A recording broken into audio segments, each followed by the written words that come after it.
12 bullets. One Marine left in a burning port town, and she didn't die. The first round caught Gunnery Sergeant Marra Solace in the left shoulder as she cut across a cratered alley in Calven Reach, the largest fishing port in Barith Province. The impact spun her sideways, her VX-7 carbine clanging against a wall still warm from a recent explosion. 3 seconds later, the second round punched through her right thigh, dropping her into the shadow of a collapsed balcony. She pressed her helmet into the rubble, tasting copper and brick dust as hostile fire chewed the stone inches from her face. The Crimson Jackals had set the ambush well, interlocking kill zones from 3 angles. Somewhere above, a PKR-21 machine gun rattled out a belt, its report deep and merciless. Third shot center plate, stopped by her ceramic carrier but slamming her chest like a sledgehammer. Fourth, a graze across her helmet, turning her world into a ringing blur. "Solace, talk to me." Captain Ronan Vale's voice crackled in her ear, pinned somewhere behind her under the same crossfire. They'd been tracking the IED cell responsible for 2 dead Marines in the Zarif district just last week. She tried to answer, but her breath came ragged. "Still here," she gasped. Taking fire from rounds 5 through 8 came in quick succession. 2 hammered her armor. 1 tore through her forearm, another ricocheted off the wall and sprayed her cheek with stone splinters. The 9th punched clean through her right shoulder. The 10th smashed into her rifle stock, spraying her neck with splinters. Pain was distant now, muffled by the body's own chemical defense. Movement, a second-story window, a flash of muzzle. She steadied the VX-7 sight picture wobbling and sent 2 shots into the frame. The shooter vanished young, maybe 16, wearing scavenged tactical gear over a soccer jersey. The 11th round cracked the air above her head. The 12th slammed into her hip, sending bone fragments through muscle and ripping a scream from somewhere deep inside her. Marine down. Vale's tone went sharp. "Negative," she hissed back. "Too much fire. Hold your position. Call QRF. 6 wounds. Open ground. 200 meters of kill zone between her and the team. Reinforcements 20 minutes out." She knew the math, and she knew this if they came to finish the job. She still had 2 magazines left, as the sun dipped behind the smoke-clogged skyline of Darveen. Marra pressed her cheek against the cool concrete, finger resting on the trigger, waiting for whatever came next. The skyline of Calven Reach was jagged against a sky smeared with smoke and the fading gold of evening.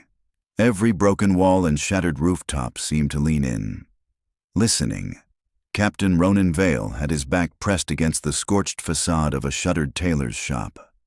His earpiece was alive with overlapping voices, medevac requests, calls for suppressive fire, fragmentary intel from squads scattered across Barath's deadliest port.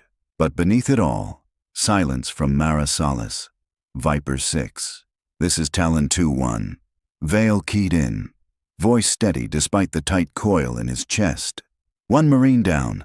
Multiple GSWs. Request immediate QRF to grid." Static crackled before the reply came. "Talon 2-1. QRF en route. Heavy resistance. ETA 30 mics. Can you reach the casualty?" Vale risked a glance toward her last position. 200 meters of open ground, cut by waist-high rubble but dominated by high angles, perfect for the Crimson Jackals' interlocking kill zones. Negative. Even as he said it, the word tasted like failure. Marines didn't leave their own, but stepping into that field without suppression was suicide. Then the sound hit him, the rising whistle of incoming ordnance. Incoming Marines dove for cover. The first mortar landed 50 meters short, showering grit across the street. The second was closer, glass exploding from warped window frames. The third changed everything. It slammed into the upper floor of the Jackal's primary stronghold. The blast was massive, far larger than a standard mortar. Seconds later, secondary detonations ripped upward in a chain of fire. Ammo cache. Enemy fire dropped by 2/3. The rest began to fade, like predators melting back into the alleys. Vale didn't wait for permission. He turned to Private Callan Rhodes and Staff Sergeant Marra Solace. "Rhodes, with me. Cale, hold and cover us. We're getting her out now." They moved. using the smoke and dust as a shifting curtain, bounding by fire. Low and fast, every step calculated, 200 meters stretched into eternity. Every pile of debris could hide a trigger. Every window could bloom with muzzle flash. Halfway there, the radio flared again. Talon elements. Be advised, enemy reinforcements moving in from the north. Time now. Minutes, maybe less. Vale spotted her, motionless in the rubble. Rifle still in hand. Eyes half-lidded but alive. Almost there. He breathed into comms, hoping Cale could hear him. The last 50 meters they sprinted. Training and adrenaline overrode the primal fear of stepping into someone else's crosshairs. Vale dropped to his knees beside her, fingers searching for a pulse. Weak, but there. "Hey, Solace," he said, ripping open his trauma kit. "We're getting you home." Her lips moved. He leaned in. 12. At first it seemed like nonsense. Then he understood 12 rounds. She'd been hit 12 times and was still conscious. Medically impossible. But Marra Solace was redefining impossible one breath at a time. Roads, perimeter. Now. As Vale worked pressure dressings, airway check, tourniquets, he heard the rumble of diesel and the metallic clatter of treads. Purple smoke from his grenade curled into the sky. The quick reaction force roared into view armored carriers. 50 cals sweeping for targets. Corman took over, loading her onto a stretcher. Her blood soaked the canvas, but her grip on Vale's wrist stayed faint but deliberate. "Stay with me," he said. "You're too stubborn to die in this place." She might have smiled. Or maybe he imagined it, as the assault bird's hatch closed. Vale kept one hand on her stretcher. The fight for Calven Reach wasn't over, but for Marra Solace, the longest 18 minutes of her life had just ended. And in the quiet between engine roars, Vale couldn't shake the feeling this wasn't just survival. This was the start of something bigger, something that would lead far beyond Calven Reach, all the way to Darvine. The assault bird carrying Marra Solace had been gone for 20 hours when the first strange report landed on Captain Ronan Vale's desk. Not from his own unit, not even from Bareth Province. It came from Darvine, a desert borderland where the Crimson Jackals moved weapons like water. The intercept was short, garbled, but the translation was enough to send a chill through the operations tent, the one who would not die. Vale stared at the printout. They had to be talking about her. And if the Jackals were talking about a Marine they thought they'd killed, they weren't finished. That night, the Joint Intelligence Cell pieced together fragments drone footage catching convoys under camouflage netting, satellite sweeps showing makeshift compounds blooming in the sand. One site stood out a walled fortress on the outskirts of Zarat al-Khalil, near the approaches to the Zarif district. On paper, it was a grain storage depot. In reality, humans suggested it was an ops center run by Colonel Asher Veyron, a former Foreign Legionnaire turned Jackal tactician, the same man who'd commanded the kill zone that nearly ended Solace with 12 well-placed rounds. Vale knew the rules. His squad was still in recovery rotation. Darvine wasn't even their AO. But rules didn't change the fact that Veyron had information, maybe even names, on who gave the order to cut the girl down. 2 nights later, Vale found himself in the corner of a briefing room at Forward Operating Base Morrow Field. Not on the invite list, just passing through when the lights dimmed and the projector flared to life. Major Elira Kane from Special Recon laid out the plan. Infiltrate the compound under the cover of a sandstorm. Secure high-value intel from the command building.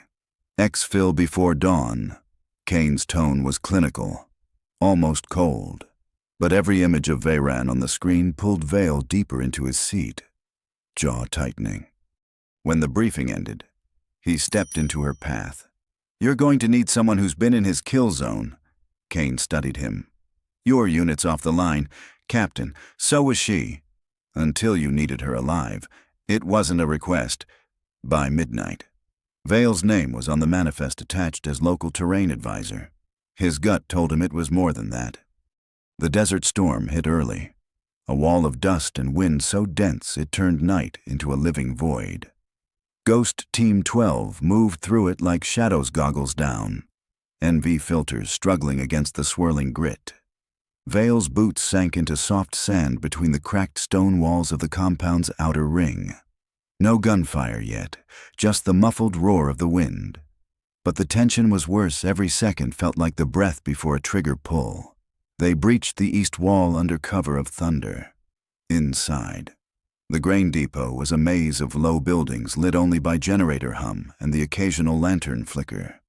Then they saw it maps pinned to plywood, red string connecting safe houses, arms caches, and a single black and white photo, Marra Solace, taken days before Calven Reach. Vale's pulse spiked. "Kane, you seeing this?" Her voice was flat over comms. "Bag it. We're moving." But Vale knew better. If the Jackals had her photo, they had a purpose. And in this war, purposes were often deadlier than bullets. As they exfiltrated through the storm, Vale glanced back once at the compound swallowed by dust.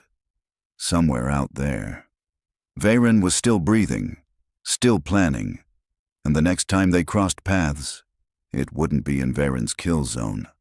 It would be in Vale's. The sandstorm didn't break when Ghost Team 12 came back.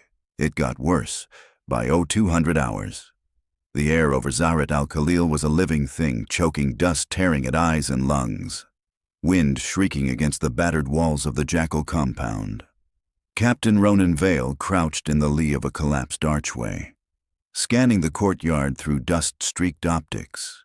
The maps and the photograph they'd stolen 2 nights ago had bought them this moment, one shot to pull Colonel Asher Veyron out of his fortress before he could vanish into the Kareen desert.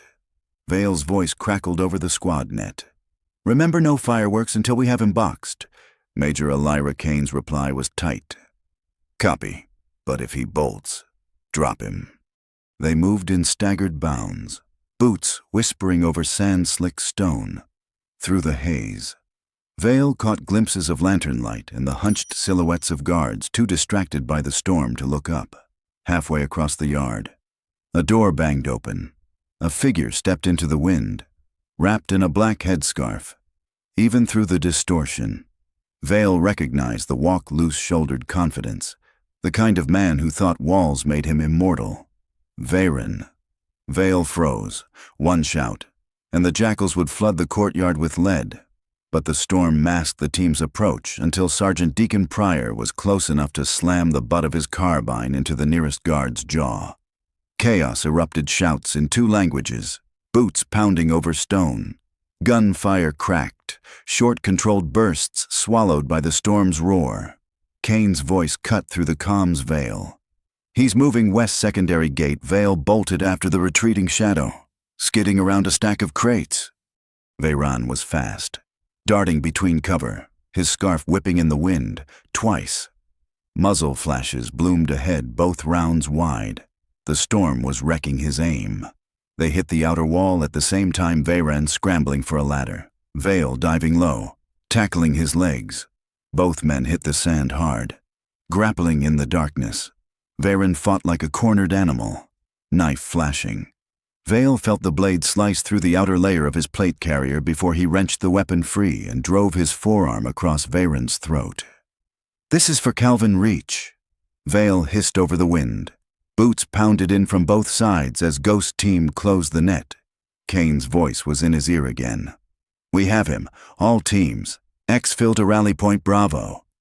They dragged Veyron into the armored transport, sand rattling against the steel like hail. Under the harsh red interior lights, Vale finally saw his face, calm, almost smug, even with his hands zip-tied. "You think you've stopped anything?" Veyron's accent was thick, but the words were clear. "Your ghost lives because we let her live." Echo's just the bait. It wasn't a taunt. It was a fact, and that made the hair on Vale's neck rise. Back at Fob Morrowfield, the intel text tore through Veyron's sat phone, pulling cached messages and encrypted files. One stood out, a grainy satellite image of a convoy moving through North Bareth province. The timestamp was tomorrow. The note attached was only 3 words: Finish the ghost. Vale stared at the screen, the storm still howling beyond the tent walls. Marra Solace wasn't out of the fight. She was the fight. The wind in North Barith carried a smell no one forgot: burned oil, cordite, and the faint sweetness of date palms crushed under tank treads. From the open ramp of the medevac bird, Marra Solace could see the convoy's faint headlights threading through the valley below. Her last memory of a battlefield had been lying in the dust of Zarif district, bleeding from 14 separate wounds, counting her last rounds, waiting for death. Tonight, she'd chosen to come back. The ops room had gone dead silent when she walked in, still bearing the faint white scar at her temple, still moving like the injury never happened. Captain Ronan Vale had looked at her for a long second before saying, "You don't have to prove anything." Marra's answer had been quiet. "I'm not here to prove anything. I'm here to finish it." The mission was simple on paper: intercept the convoy before it reached the border. But intel from the captured warlord Kadir Voss hinted at something worse. The cargo wasn't weapons. It was a prisoner. The file just called her Target Echo. The coordinates in Voss's sat phone lined up perfectly with the convoy's route. Vale's voice crackled over comms. 2 minutes to intercept. Ghost team, masks on. No one breaks comms without my say. The bird dropped to rooftop height, skimming over the jagged ridgelines. Below, insurgent technicals kicked up rooster tails of dust.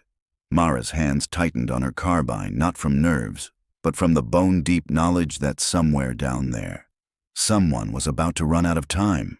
The first strike hit like a hammer, Vale's gunners cutting the lead truck in half with a burst from the mounted jaw. Fire rolled into the night, lighting the valley in hellish orange. Ghost team fast roped into chaos. Marra landed in a crouch, dust exploding around her boots. She moved before anyone could shout orders, weaving through burning wreckage toward the central cargo truck. An insurgent emerged from the smoke, rifle rising. 3 controlled shots dropped him before his finger reached the trigger. Inside the truck, chains rattled. A young woman stared back, eyes wide, wrists zip-tied, face bloodied but alive. "Who are you?" she asked in a broken whisper. Marra's reply was simple: "Someone who's been where you are." She cut the restraints, then keyed her radio. "Target Echo secure. Vale, we need immediate lift." Gunfire erupted behind them. Vale's voice came back, breathless. "We've got reinforcements pushing from the west. 90 seconds. Marra hustled the woman toward the extraction zone. A burst of PKM fire chewed the dirt at their heels. She turned, sighted, and returned fire 2 bursts. 2 threats down. The valley was a storm of noise, rotor wash, shouting, metal tearing. At the ramp, Vale reached down, hauling the rescued woman aboard. Marra followed, spinning mid-step to put one last round into an insurgent cresting the ridge. Then the bird clawed into the night sky, leaving fire and shadows behind. Back at Fob Morrow Field, Vale found her sitting alone on a supply crate, helmet off, staring at nothing. 14 rounds. Marra. Most people would have let that be the end. She looked at him, the faintest trace of a smile at the corner of her mouth. "Some things you don't walk away from." Vale's answer was almost a whisper.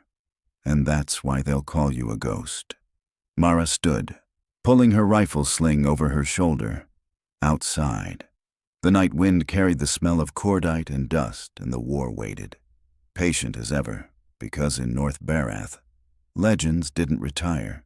They came back when the fight wasn't finished.